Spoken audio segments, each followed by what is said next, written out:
Welcome to the Real Estate Syndication Show. Whether you are a seasoned investor or building a new real estate business, this is the show for you. Whitney Sewell talks to top experts in the business. Our goal is to help you master real estate syndication. And now your host, Whitney Sewell. This is your daily real estate syndication show. I'm your host, Whitney Sewell. You know, all of us were beginners at some point in our real estate journey. And if you're just starting out, then today's highlights episodes are just for you. Our guest, you've probably heard of him before. If not, you should have. His name's Mark Kenney. Thanks for being on the show, Mark. Whitney, a pleasure to be on the show for sure. You know, most will say they wish they had started bigger and you know, changing that mindset. What's the biggest hurdle there, and how do you help people get around that? So we started small, and I didn't know what syndication was. So I bought my first deal about 26 years ago, and didn't know what syndication was at all. And reality is, when people start saying, "Oh my gosh, 100 units," and they need to realize that they're not doing it on their own. I mean, you can, but most people can't starting out.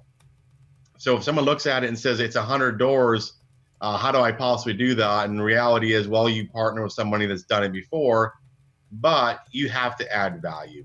So we talk to people on a regular basis, and people say, "Hey, I listen to podcasts, it's great. I read books and go to events," but there's nothing like doing a deal. And people, I think, they think they know more than they know, and I'm not trying to be, mean about it, but I use example. I love, like boxing, UFC, things like that. If someone reads a book, how to fight, for 2 years of reading books, and someone else is in the ring fighting for 2 years, I'm pretty confident I know what's going to happen if they both get in the ring together. It's reality. It's totally different. They're taken to the extreme. So getting in and doing a deal, everyone that in our group has done a deal is like, man, there was more to that than I thought. Even though they're educated up front and things like that, but things come up.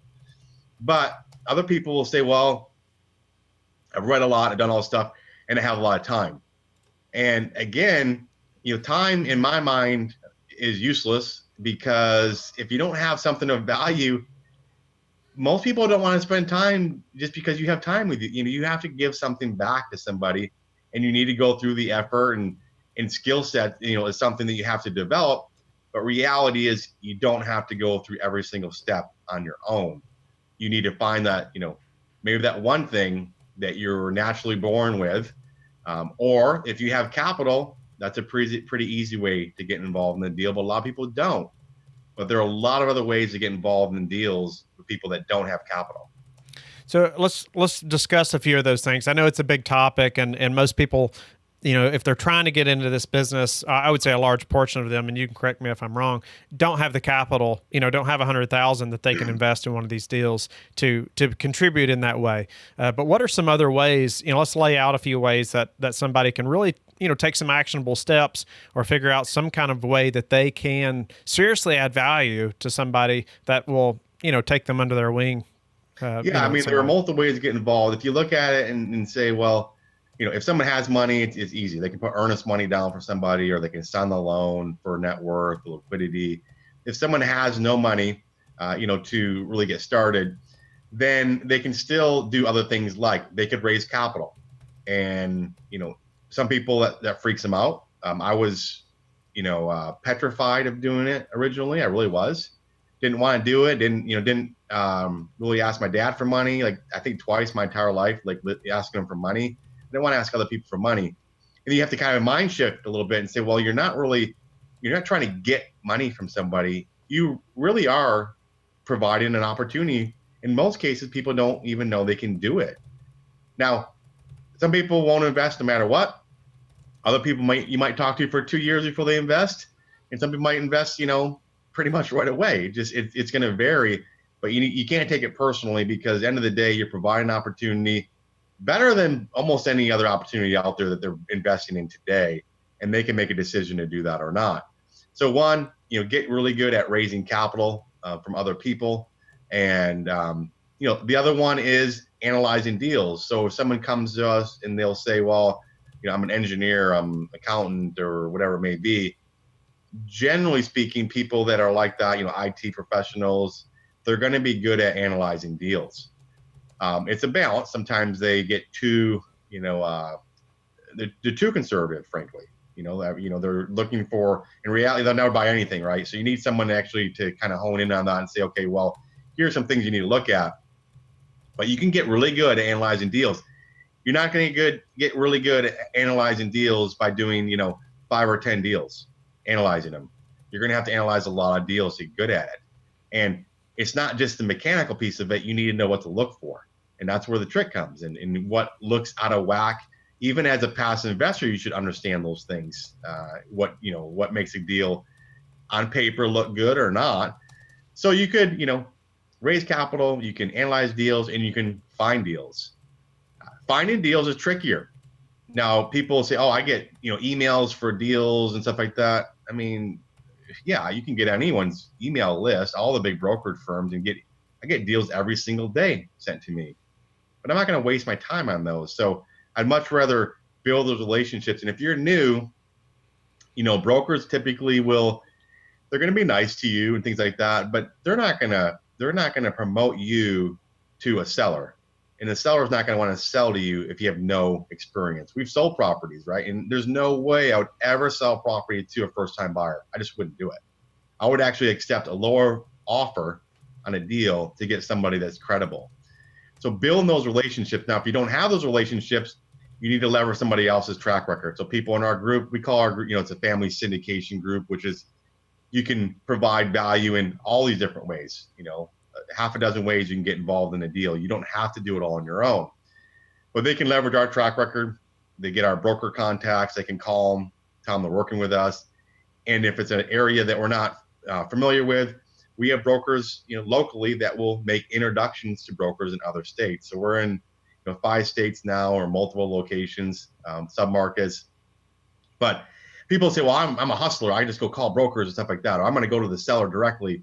Yeah, you can do all those things, but I'll be talking to those same people a year later and they won't have a deal. It's just reality. Yeah. Well, you've seen it time and time again now, coaching all these people that, you understand that better than most, for sure. But, gaining that track record, like you're talking about, as a seller, you're not going to spend that time with somebody that's never had a deal before. And right. So I think understanding that as somebody that's getting started, you have no track record. And so, how are ways that you get past that? I know we're figuring out ways that we can add value to somebody, and how does that come into gaining that track record so we can get started? Yeah, the easiest is to partner up with somebody that has a track record, and you can use the statement, partners and I, which is true. Partners and I own X number of doors. We're in, multiple states, et cetera. We did like 20 deals last year, and we're going to probably do about the same this year. So that gets the broker's attention. If you say, well, I'm just going to do it on my own, I'm not going to partner with anybody, then kind of say good luck. I'm not saying it's impossible. It's not. It is possible. But you're going to want to target brokers in a firm that are new. My opinion. Don't go to the guys that have been around. Don't go to the biggest guy in the firm. He might be nice to you. There's no way he's going to give you a deal. You need to go to the 25-year-old that's eager, just starting out, and they're going to drum up business, and you build that relationship with them. The guy's been around the brokerage firm. It's same with us. We go to Atlanta.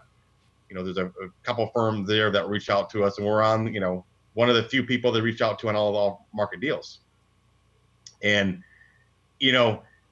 those big guys, they can do that. They have the deals that trade there, sell, are never listed. They go to 3 or 4 people that they know can close deals. What do you think? And that's how the deals get closed.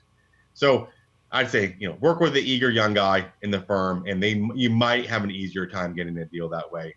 Some of the bigger guys won't even respond to you as far as email or phone calls or things like that. Wow. Great information. Starting with that eager broker that's kind of new as well. And maybe he doesn't have all the connections to all these experienced buyers yet. And so look at the pictures too, and some of the things, and not to be whatever, but look for the young guy. And that's going to be your best bet if you don't have a track record. Okay. So, maybe we're not ready to have that conversation yet, or call that broker or, but maybe we're looking for somebody that, we can still add this value to that already has that track record like we were talking about, and how would you advise going about that, Mark, finding that person and really showing that you can add value, because even a lot of experienced syndicators, obviously are very busy, right? Calendar's very full. It's hard to, take that hour 30-minute call maybe with somebody to figure out, okay, is this somebody that has some skills, or what's their desires, is it going to be a good fit, all those things, but how do they find that person? What's your take on that? Yeah, it's hard to do it remotely. It's possible, but I mean, I think social media and some of the other bigger pockets and like that are great, but end of the day, you're gonna probably have to get it off your butt and go somewhere, because people, it's just that connection face to face. So, I mean, Dan Hanford, I love the guy. His remote conference is phenomenal. But end of the day, it still doesn't give you that face to face directly. But it's an awesome conference. I highly recommend it. I really do. So you might have to go to a meetup. You might have to go on a plane and go to a 2-day event. Spend your entire weekend at events. And really, people will, if it's just, it's like when you're hiring for a job, right? You see a resume and things like that. But if you meet somebody in person and you connect with them, in some cases, it's not just connecting with on the business side. Maybe you have some sort of other connection. You've adopted, right? So when we had breakfast that time, that was a connection that we had in my mind because it was something, unique that we both had done. I have people that will call me, literally say, "Well, I'm a twin too, so I called you because you're a twin." I have an identical twin brother. And you went to Michigan State University. Literally, people are like, "I never would have called you if you didn't go there." So getting those connection points, not all business. People are like, "Well, this is, someone I might actually give more of a chance to." But when you just calling someone, emailing them, it happens all the time. "Hey, I listen to all these podcasts. I've read books, and I can be good at analyzing deals, and I want to partner with you," and things like that. Like you said, we just don't have time for that. I mean, wish we did, but we don't. We have a coaching program that's different. Some people are like, they look at it as an investment and they get their investment back. Other people look at it like, I don't want to pay for that. And that's fine. I mean, it's really a choice people have to make. But at the end of the day, if you look at most people that have been successful, we hire coaches. We just hired a coach today, frankly, a new business coach. So, and we've hired coaches in the past, and you pay a lot of money for that. But I look at it and go, it's an investment, and I think that investment is going to pay off, 10 times what I'm paying, but it's still a big investment. Our guest is Gary Lipsky. Thanks for being on the show, Gary. Thanks for having me. I'm a big fan of the show. You moved into full-time real estate. And I guess, tell us a little bit about that real estate journey. I know, we know you've invested passively in quite a few deals. And then, how did you know that it was going to be syndication that you wanted to jump into as opposed to house flipping or even buying, duplexes or something like that, as opposed to trying to go to larger commercial space? Investing in real estate is, it's like chasing a squirrel. There's so many ways to invest in real estate, and quite honestly, I didn't know I wanted to invest in syndication from the beginning. Do I want to invest in a duplex and whatnot? I was constantly looking, and then I'm a scale guy, and I like building teams, and if you're buying a duplex or a quad, it's more of a mom and pop, and I wanted to run a legitimate real estate business, and the best way to do that is through a syndication and partnering with others. So, when you've got that scale, you can have more partners, and you're sharing resources. So that's what I liked about it. And so probably about 6 months into my real estate journey, I really focused on that. And that included going to tons of meetups, conferences, reading books, just constantly educating myself on all the different avenues and really focusing on the syndication path. Okay. Wow. Yeah. A lot of people get here by, a lot of people, and I just talked to, somebody else just the beginning of the week, talked about, they felt like, they had to do flipping first, or like they had to do that. Like they had to just kind of graduate, up through to get into something like an apartment. And I know before syndication, you see those big apartment buildings and you think, wow, who could buy one of those? Maybe Right. I'll be there 20 years from now or 30, maybe, So yeah, it's neat to learn about syndication and figure out that, okay, there's ways to make this happen. And it's what you just said, by being able to partner and scaling that way. So tell us a little bit about, you had a background and, like you said, of building teams. Tell us a little bit about the first team that you built to get your syndication business started, what that looked like, maybe the first, business partner, or what that looked like. Well, quite honestly, it's constantly building bigger and bigger and bigger, whether it's equity partners or people with maybe more experience than me or access to capital. So I'm constantly always looking to build that team and doing that at conferences and meetups and stuff like that. But just doing local meetups, quite honestly, you start seeing the same people and talking to them, and what do they need, what do I need, and seeing how we can help each other. And that's actually how I found my partner in the syndication business, Kyle Mitchell, by consistently going to the meetup, talking about deals, visiting properties together, talking to brokers. He knew some brokers that I didn't, and I knew brokers that he didn't. And we just kept sharing our resources, and then it just kept growing from there. We didn't necessarily set out to be partners, but it kind of evolved that way because we were putting the time in together. So how would you say, it's kind of a different question here, but as far as how would you say investing in many other passive deals passively prepared you for being a syndicator? Definitely deal flow, just seeing how they're underwriting, reversion cap, how are they looking at a market? I would save every investment offering I got and say, oh, I like that, how they did that. Oh, I like how they did that, and kept building that file. And the first bunch I got, I still, I didn't quite honestly know what I was doing, but the more I see, the more knowledge I gain, the more, if I start seeing, 10, 20, 30 in the same area, now I can start comparing, and that's when like the learning curve really shot up, so it was good to get that deal flow, because in the beginning, I didn't have the deal flow to compare, and that helped really create a good base for me when I started doing my own deals, to know what people are offering and why and how they put it together.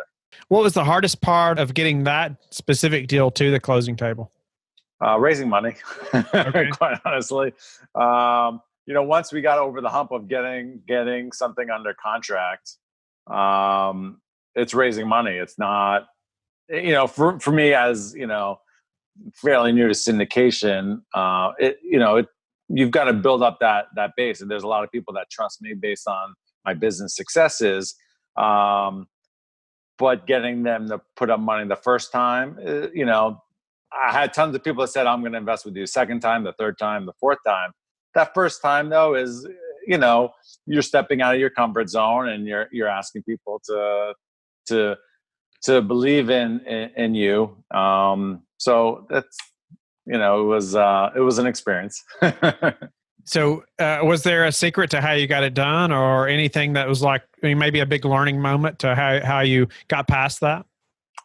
I never pushed anyone. I just shared the opportunity, and I felt people, when we talked through the deal, they felt confident in it. And, I'm looking for lifelong relationships with people. So it's just being patient, and, I don't care if they invest with me on this deal or the second deal or the third deal, but, down the road, they're going to hopefully trust me because I'm producing, good returns, and I'm saying, I'm doing what I'm saying I'm doing, and, under promising and over delivering. That's my, philosophy. In your opinion, what are a couple things that are very important for a syndicator to have a successful business? Organization. If you're not organized, because you're dealing with investors, you're dealing with the property management company. On the legal end, there's many things you got to check. So you got to be organized. If you're not organized, It's just it eventually will catch up to you. So organization is key, I believe. Is there a way that you stay organized other than Google Drive, or maybe some tips that you have? I try to, track, when I get a property under contract, I'll create a timeline so that I make sure I'm I hit every deadline. So I use Excel a lot. Excel is a great tool, and then that can be uploaded into Google Drive as well.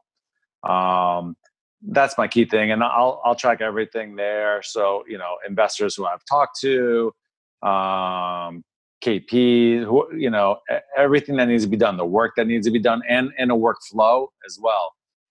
Because I want to jump on that stuff right from the beginning too. So the more prepared I am, the more organized I am, the better off my properties are going to be and my investors are going to be. We hope that you have enjoyed the highlight show today. You can always listen to the full episodes that were featured today by clicking the links in the description box. Let us know in the comments what you thought of this episode, or you can go to lifebridgecapital.com/podcasts and click the feedback button. Let us know how we can add more value to you. Thank you, and talk to you tomorrow. Thank you for listening to the Real Estate Syndication Show, brought to you by LifeBridge Capital. LifeBridge Capital works with investors nationwide to invest in real estate, while also donating 50% of its profits to assist parents who are committing to adoption. LifeBridge Capital, making a difference, one investor and one child at a time.